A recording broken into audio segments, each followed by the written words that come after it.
E aqui eu sirvo a Deus com a minha família. Como é uma noite de testemunhos, eu vou contar uma coisinha rapidinha aqui, né, para os irmãos. Para quem não sabe, nós ficamos aí um período de tempo sem vir aos cultos, mas não era por preguiça, não. Nós havíamos viajado, né? Nós tivemos a oportunidade aí de tirar férias. E para algumas pessoas isso é simples, é normal, né? Tem gente que tira 2, 3 férias por ano. Eu fiquei mais ou menos de 4 a 5 anos, eu não vou me recordar sem tirar férias. Na verdade, o que o Senhor nos proporcionou nas 2 semanas anteriores a essa foi muito mais além daquilo que eu poderia imaginar. Eu nunca... num período da minha adolescência, eu saí daqui de São Paulo, fui morar no litoral, porque o meu sonho era esse. Eu tinha um sonho de morar na praia. Eu sempre gostei de praia, sempre gostei de areia, de água salgada, onda. Mas todas as situações eram adversas, né? A primeira vez que eu fui lá para morar, eu deixei basicamente toda a minha família aqui.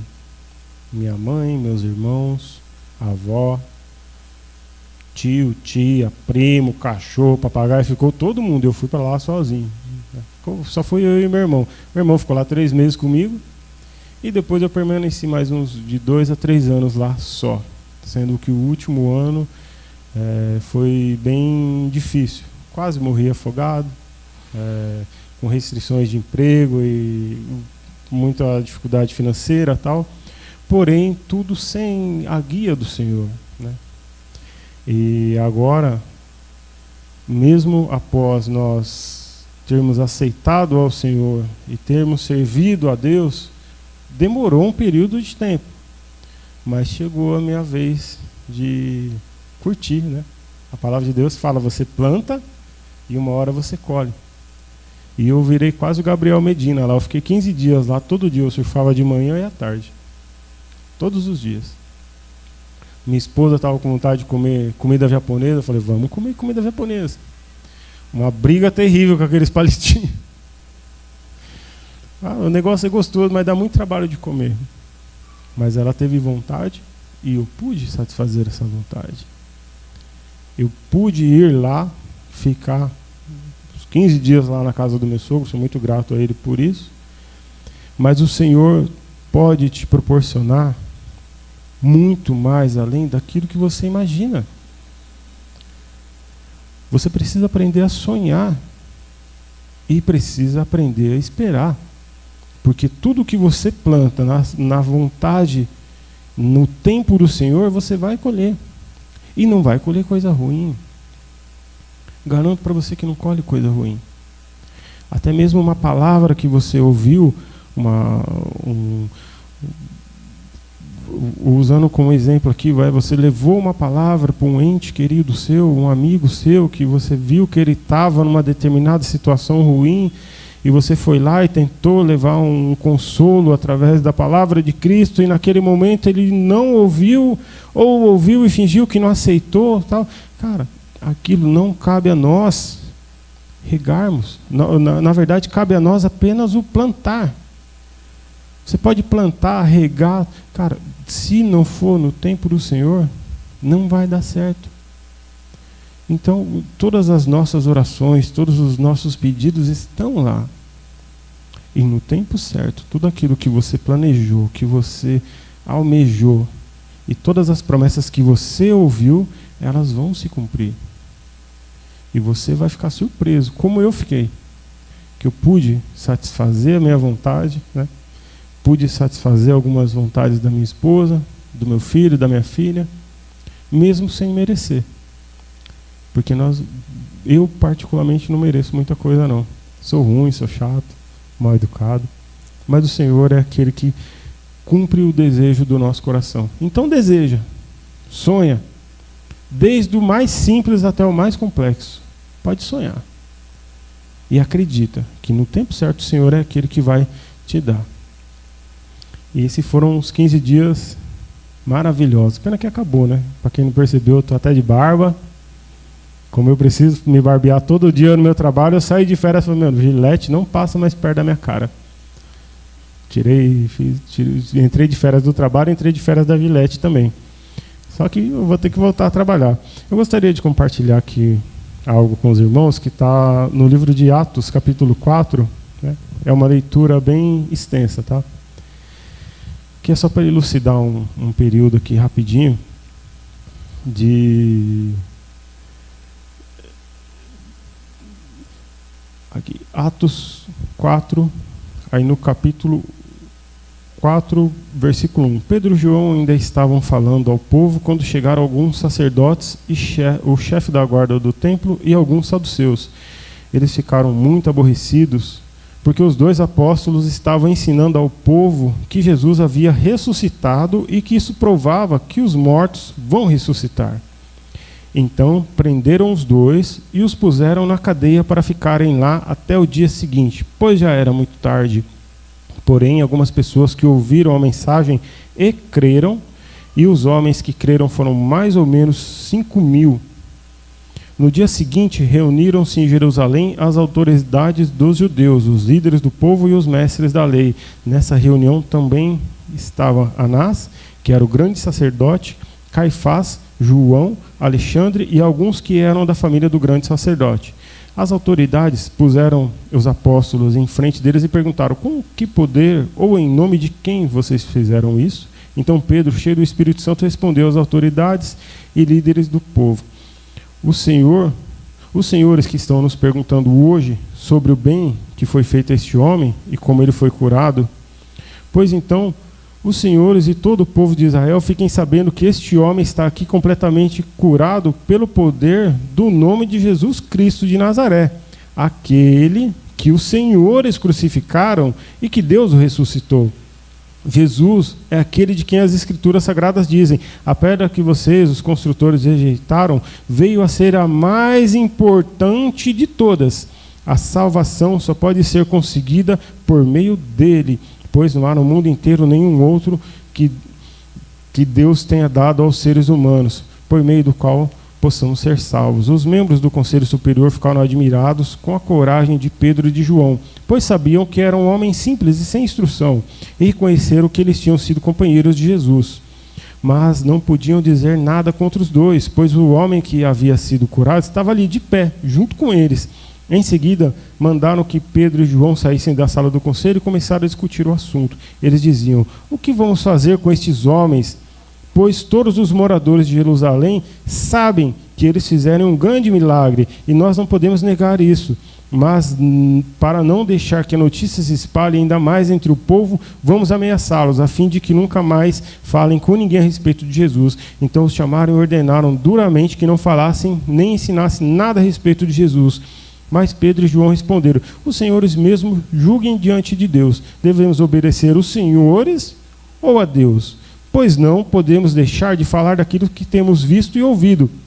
O Conselho Superior os ameaçou com mais dureza ainda e depois os mandou embora. O Conselho não pôde castigá-los, porque todo o povo louvava a Deus por causa do que havia acontecido. O homem que foi curado por esse milagre tinha mais de 40 anos. Quando Pedro e João foram soltos, voltaram para o seu grupo e contaram tudo que os chefes dos sacerdotes e os líderes do povo haviam dito. Assim que eles ouviram isso, adoraram todos juntos a Deus, dizendo: Senhor, Tu és o Criador do céu, da terra, do mar e de tudo que existe neles. Como eu falei, é uma leitura bem extensa, né? Mas é só até aqui. Aqui nessa parte nesse trecho da Bíblia, nós podemos ver aqui algo que é bem interessante. Em qual sentido? O que me chamou o interesse nessa passagem, nessa palavra? Quando nós nos dispomos a fazer algo de bom, normalmente, isso não é um padrão bíblico, tá? Isso eu falo como pessoas. Nós buscamos reconhecimento. Sempre, em tudo que você vai fazer, você busca reconhecimento. Como alguns irmãos sabem, eu sou um atleta amador, né? Por que eu optei por competir? como atleta de jiu-jitsu? Para ganhar. Ganhar e subir no pódio. Alguém olhar lá e falar, pô, ele foi, o que está primeiro foi melhor do que o segundo. E o que está em segundo foi melhor do que o terceiro. E o terceiro foi melhor do que a grande maioria que não teve acesso ao pódio. Mas aqui nós vemos no texto que João e Pedro, lá no comecinho, eles falaram ao povo, mais de 5.000 homens ouviram a palavra e creram. Só que o que aconteceu com eles? Eles chegaram lá e foram meio que tomados de assalto pelos guardas do templo, né? Pelos saduceus, pelos caras que eram embaçados lá na época. Falaram, não, vocês estão falando muito. Tem muita gente aqui que está ouvindo ao testemunho de vocês, as palavras que vocês estão trazendo, estão querendo saber quem é esse Jesus. Foram lá e tomaram eles. Só que os 5.000 que se converteram continuaram. E eles não, eles foram dormir na cadeia. Se fosse para colocar no dia de hoje, imagina aqueles pregadores, né, que gosta de varal cheio. Aí ele vê aqui, lógico que a câmera está voltada para cá, mas nós vemos aqui que a grande maioria dos assentos da nossa igreja está vazia. Eu não sei quantas pessoas vão ver o vídeo, mas não me interessa. Porque aqueles que ouviram o que eu estou dizendo aqui, eu garanto para vocês, eu não estou dizendo da minha boca, foi algo que o Senhor colocou no meu coração. Se você aceitou ou não, aí é você com o homem lá, entendeu? Mas a partir do momento que nós começarmos a achar que o nosso reconhecimento vem de homens e não de Deus, nós estamos indo no caminho errado. Nós vamos partir para o caminho errado. Não adianta nada você querer pregar para uma igreja cheia, onde ninguém reconhece que aquilo que é dito vem do Senhor. Não adianta nada você querer pregar para uma igreja lotada, onde todo mundo tem suas casas, tem seus carros, tem seus filhos estudando em escolas particulares, e nada de arrependimento, onde as pessoas acham que tudo pode ser feito da forma com que é feito no mundo. Aqui nós não podemos nos ater a medidas de peso e de tamanho e de conjecturas humanas. Tudo isso não pode ser o que nos media, não pode ser o que nos norteia. Nós devemos sempre escolher que, a partir do momento que uma alma ouviu e se arrependeu, tem festa no céu, então nós devemos festejar também. Não vamos nos prender a eu preciso ir na igreja só quando tem 400 pessoas, eu preciso ser convidado para pregar para uma multidão, eu preciso ser um seminarista, eu preciso evangelizar e várias pessoas me reconhecerem como um bom evangelista, tal. Não, cara, esquece. É só um, a Bíblia diz que só um é capaz de reincidir aquela multidão de pecados. Não que nós não pratiquemos uma multidão de pecados durante um único dia. Mas, cara, aqui eles fizeram com que mais de 5.000 pessoas se voltassem a Cristo e foram presos. Não puderam ver o trabalho que foi feito. Talvez no outro dia alguém falou, você viu, cara? Você pregou lá, mano, 5.000 pessoas se arrependeram, 5.000 pessoas se voltaram para aqui. Você chegou a ver? Não vi, estava preso, mano. Por quê? Porque eu preguei. Você faz um trabalho do qual você não tem o reconhecimento, você não tem o mérito. E quando você fizer um trabalho nesse sentido, no qual o reconhecimento não é seu, o mérito não é seu, aí eu te garanto que você vai estar fazendo o que é certo, porque toda a honra e toda a glória são do Senhor. Nenhuma honra e nenhuma glória para nós. Nós somos apenas bonecos. Somos apenas fantoches. Eu não sei se essa palavra está correto, eu não sei, eu espero que todos me compreendam, mas a própria Bíblia diz que a partir do momento que nós deixarmos de adorá-lo, que nós deixarmos de fazer a tua vontade, Deus pode colocar pedras no nosso lugar para fazer. Então, cara, tudo que você for fazer para o Senhor, não espera reconhecimento. Vai vir. Eu garanto para você que vai vir. Muito mais além daquilo que você sonha. Muito mais além daquilo que você deseja. Mas não faz esperando reconhecimento de pessoas, não. Seu reconhecimento vem do Senhor. Você viu que eles, a partir do momento que eles começam a enveredar por esse caminho, algumas pessoas já se colocam contra, né? É feita uma reunião com os líderes dos saduceus lá e eles falam: gente, eu preciso que esses caras se calem, porque outros vão ver. Tem aqui no texto o Conselho Superior, aqui no capítulo 18, ou no versículo 18. Então os chamaram e ordenaram duramente que não falassem nem ensinassem nada a respeito de Jesus. Normalmente, quando as pessoas tratam outras pessoas com mais dureza, com mais rispidez, já é o suficiente, né? Você fala um pouco mais alto, com um tom um pouco mais rígido, a pessoa para. E aqui não, aqui foi exatamente ao contrário. Quando eles foram açoitados com palavras, eles se encheram mais, porque eles sabiam que estavam fazendo aquilo e que o reconhecimento daquilo que eles faziam via de Deus, o Senhor. Aqui. Quando Pedro e João, no capítulo 23, foram soltos, voltaram para o seu grupo e contaram tudo o que os chefes dos sacerdotes e os líderes do povo haviam dito. Normalmente, nós gostamos muito de contar boas novas, né? Já viu? Aqui é um culto de testemunho. O que nós testemunhamos? Eu acabei de contar aqui que eu passei 15 dias de Gabriel Medina, né? Tomando sol, indo para a praia.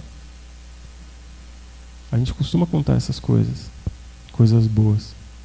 Só que a nossa vida como cristão, ela não é só assim.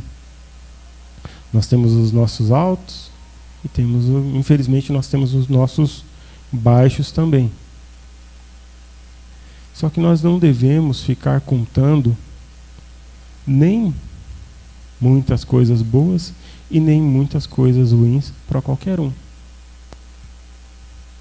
Uma das coisas mais importantes que nós aprendemos com Jesus é que ele falava quando era necessário. Quando não era necessário, ele se mantinha quieto, em silêncio. Ele orava muito, mas tanto que o ciclo social dele era pequeno. Ele não era um cara muito comunicativo, não ficava de conversa aqui, conversa ali e tal. Não. Ele sempre tinha o seu ciclo restrito de pessoas. Quando ele falava para grandes públicos, era um grande número de pessoas, só que ele saía dali e se recolhia ao seu restrito grupo de amigos, seguidores. E nós chegamos numa época onde basicamente tudo é publicado. E você quer falar, você quer contar sobre suas conquistas, você quer contar sobre seu relacionamento, você quer contar sobre seu cachorro que ficou doente, você quer contar sobre um ente que ficou doente, alguém que faleceu. Nem tudo nós devemos contar, meus irmãos. Nem tudo. Devemos sim dar testemunhos a respeito daquilo que o Senhor tem nos dado. Mas tenha claro na sua mente, é diferente o testemunho e você se vangloriar de algo. Nós acabamos de falar que toda honra e toda glória é do Senhor. Sim. Aí Deus pega e abençoa o irmão. Algo bem simples, né? Algo bem comum. Um carro novo. E ele tira lá, cara, parece, sei lá, um fotógrafo aí de alguma revista aí, tira 450 fotos daquele carro, com o braço em cima, com o cachorro em cima, com o papagaio em cima, com a mulher em cima, com todo mundo em cima. E sai publicando. Grandes coisas o Senhor fez por mim, pá, e aquele monte de coisa e tal. Começa a lembrar tanto daquilo que esquece de quem deu. Ele se esquece que às vezes tem pessoas que não têm nem dinheiro para pegar o busão. Não tem dinheiro. E ele fica lá, tripudiando, né? Não estou dizendo que você não deve ficar feliz com as coisas que Deus te dá. Deve sim. Deve ficar muito feliz. Porque se Deus te deu, foi uma semente que você plantou lá atrás. Ela teve o período de crescimento e agora é a hora de você colher. Você passou por esse processo. Só que já pensou se através disso você está afastando alguém de Deus? Alguém que não tem essa consciência?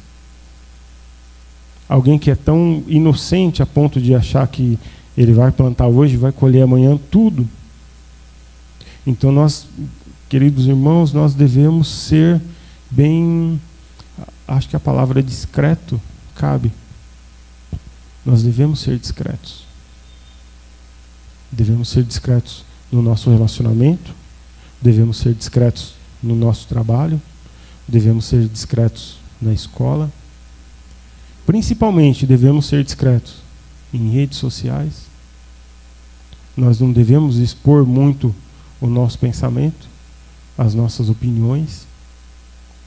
Porque se você quisesse ser um formador de opinião, você, sei lá, começaria a trabalhar com propaganda, alguma coisa assim. Normalmente as propagandas elas formam muito opiniões. Pode ver, bom é dar bombril. É uns negócios que ficam, esses slogans, né? Ficam gravados na nossa mente.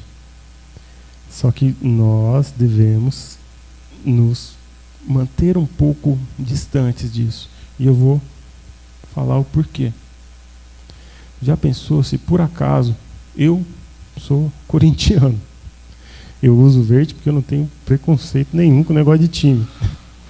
Meu querido pastor é palmeirense. Minha esposa é palmeirense. E já pensou se eu sou um cara que fica no maior resenha do negócio de time? No meu trabalho, por exemplo. Aí, de repente, eu faço uma brincadeira, tem uns flamenguistas lá, meio doente lá, se eu faço uma brincadeira lá tal, e o cara não gosta, se não gostou é problema dele. Eu sou eu, ele é ele, não tem problema. Somos seres individuais. Só que e se por acaso isso limitou o meu acesso a ele para que eu pudesse evangelizá-lo? Deus, ele me confiou a palavra, me encheu do Espírito, me deu capacidade, tenacidade, inteligência. Só que por atitudes minhas, eu não pude ter acesso àquilo que o Senhor me deu. Então, por isso que eu digo, nós devemos ser um pouco mais restritos, mais acometidos naquilo que nós dizemos, naquilo que nós falamos. Pessoalmente comigo, mas pode falar o que quiser. Creio que com o pastor ainda mais. É o nosso amigo, nosso conselheiro, nosso paizão. Só que, gente, em redes sociais, o mínimo possível.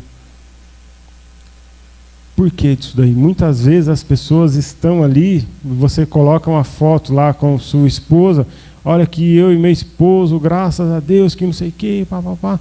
E de repente aquela pessoa que tem um relacionamento frustrado, ela começa a imaginar coisas, né?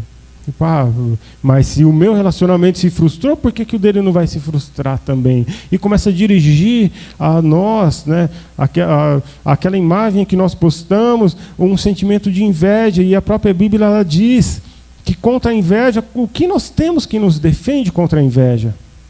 Apenas a palavra.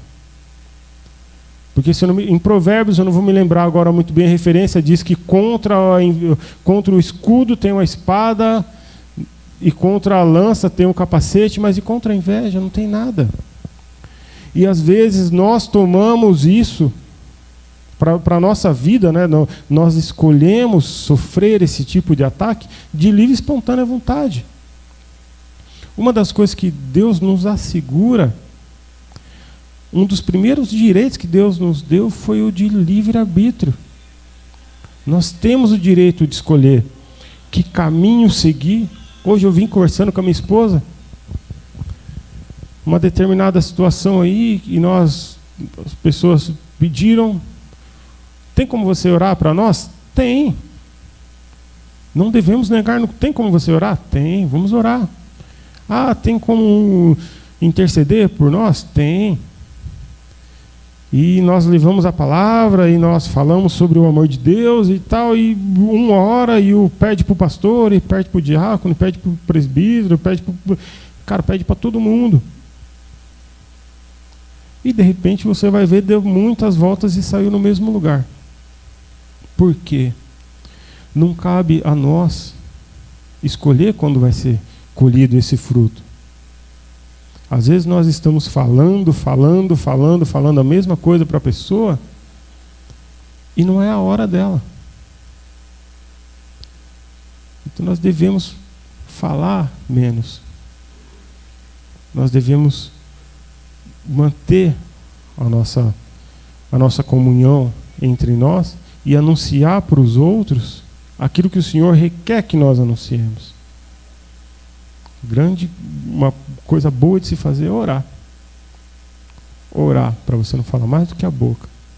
Não mostrar mais do que aquilo que você realmente precisa mostrar. Tem o último trecho aqui, no versículo 24, ele diz assim: assim que eles ouviram isso, adoraram todos juntos a Deus, dizendo: Senhor, Tu és o Criador do céu, da terra, do mar e de tudo o que neles existe. Porque, cara, se tem um povo que, não aqui, nós não somos assim, mas se tem um povo que gosta que tudo dê certo, é crente. Para crente, tudo está resolvido.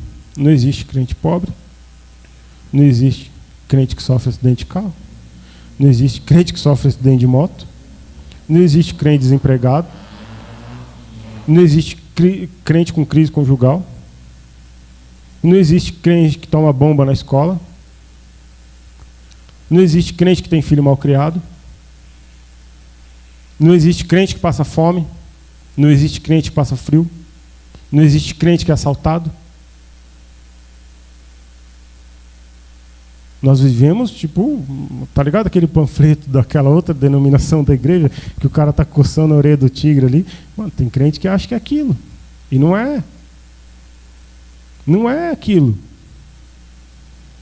Você tá com fome? Ótimo. Se não tem onde você comprar, aprende a plantar. Pega uma enxada, vai lá, carpe, depois você põe a semente, depois você joga a água, espera ela crescer, cuida para o passarinho não comer, cuida para o rato não ir roer a cenoura lá, o coelho. Ah, mas o Senhor me deu uma moto e eu não quero cair. Ótimo, é só você não andar dando randandã para um lado para o outro aí, sem capacete, correndo para cima e para baixo, empinando. Ah, mas agora eu quero uma porta. O Senhor abriu uma porta de emprego para mim ser gari. Sim. E se você não varrer direitinho, Deus vai fechar. Ah, mas o Senhor me prometeu que eu seria a cabeça. Sim, mas a cabeça do quê? Cabeça de prego? Cabeça de prego está muita martelada. Se você quiser posições melhores, você precisa aprender a se preparar para elas. Vai lá, Deus vai abrindo portas conforme você vai se desenvolvendo naquilo que você foi colocado, foi abençoado para que você chegasse até ali. Aí Deus abre uma outra. Mas não, tem crente que já quer chegar como diretor de empresa. Não quer lavar prato. Não quer varrer chão. Tem crente que se converteu ontem que já quer ser pastor. Quanto tempo depois? Eu não sei. Mas algo me diz que alguém já se converteu e 2 dias depois perguntou para ele quanto tempo demorava para ele fazer para virar pastor. Eu sei, eu não promovo ninguém. Quem promove é o Espírito. Um dia o Senhor tocou no coração do pastor e o pastor falou: você não vai mais ser membro, vai ser diácono. Amém. Só que enquanto eu era membro, eu tentei ser o melhor membro possível.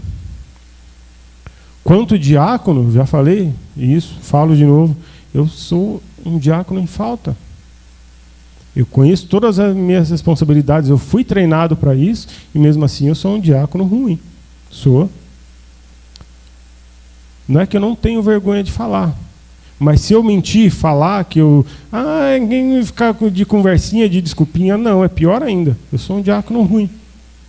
Eu chego atrasado no culto, era para mim chegar antes, limpar, preparar tudo, e eu chego atrasado. Olha que exemplo horrível. Mas eu não posso mentir, eu não posso omitir. Aqueles que subiram um degrau a mais do que eu, foi por mérito. Então, se você deseja alguma coisa na sua vida, aonde você está, começa a ser o melhor. Não importa no que seja. Começa a ser o melhor. Mas eu dou o meu melhor e ganho um salário mínimo, menos de R$1.000 por mês? Sim.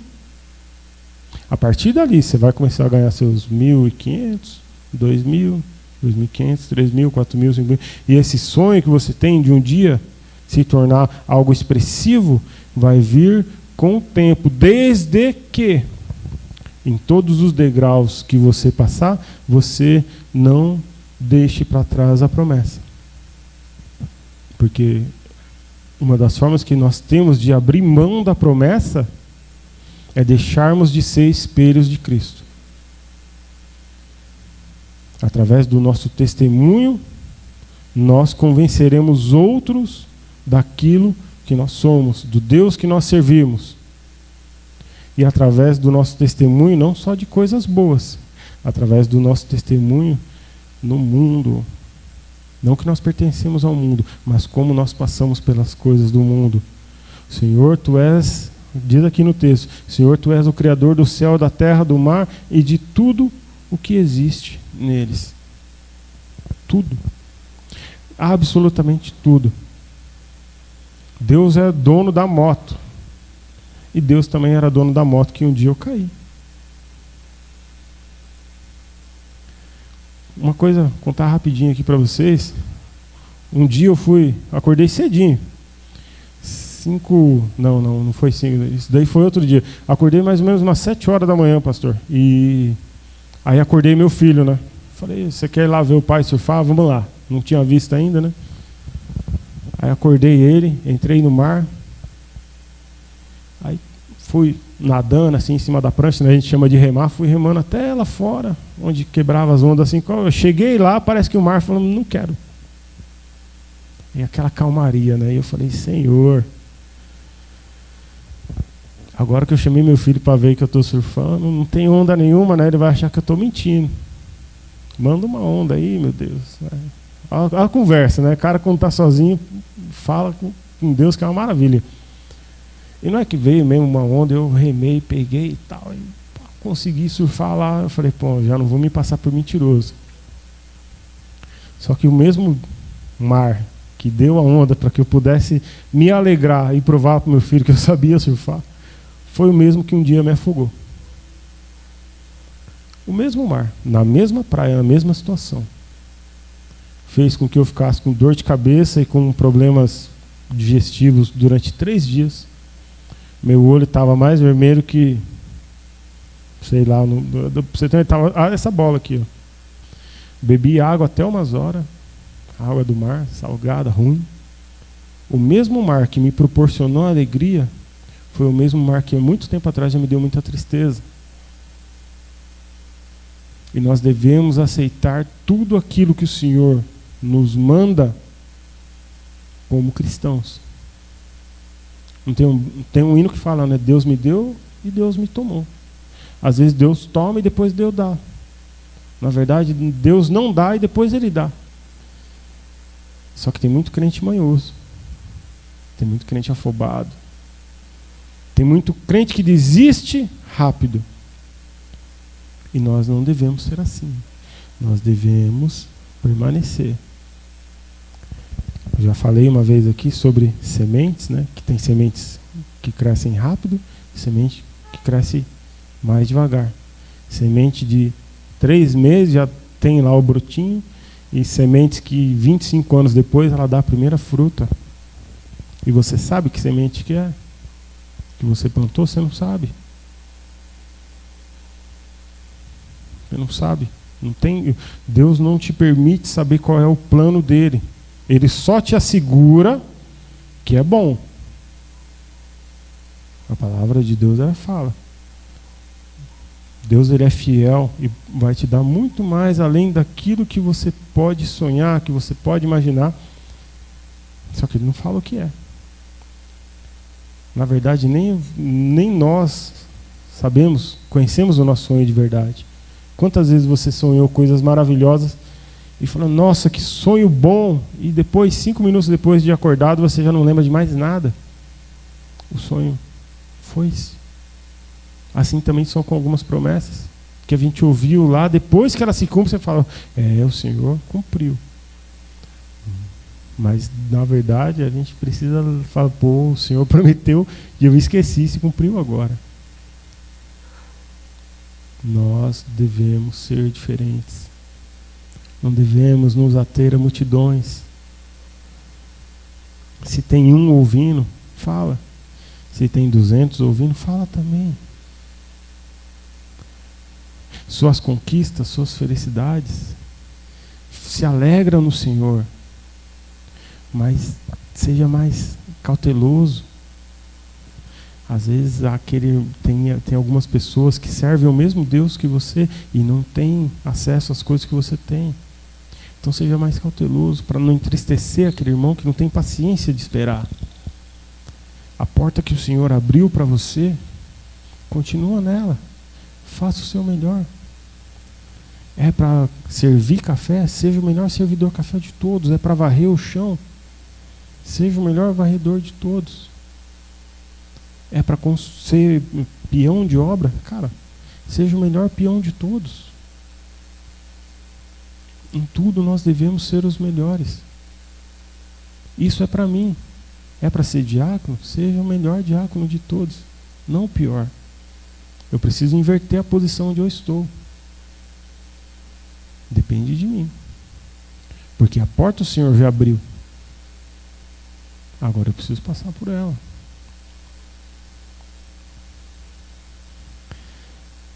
Tudo que o Senhor nos dá, devemos aceitar. Absolutamente tudo está no controle do Senhor. Todas as coisas cooperam para o bem de quem ama a Deus.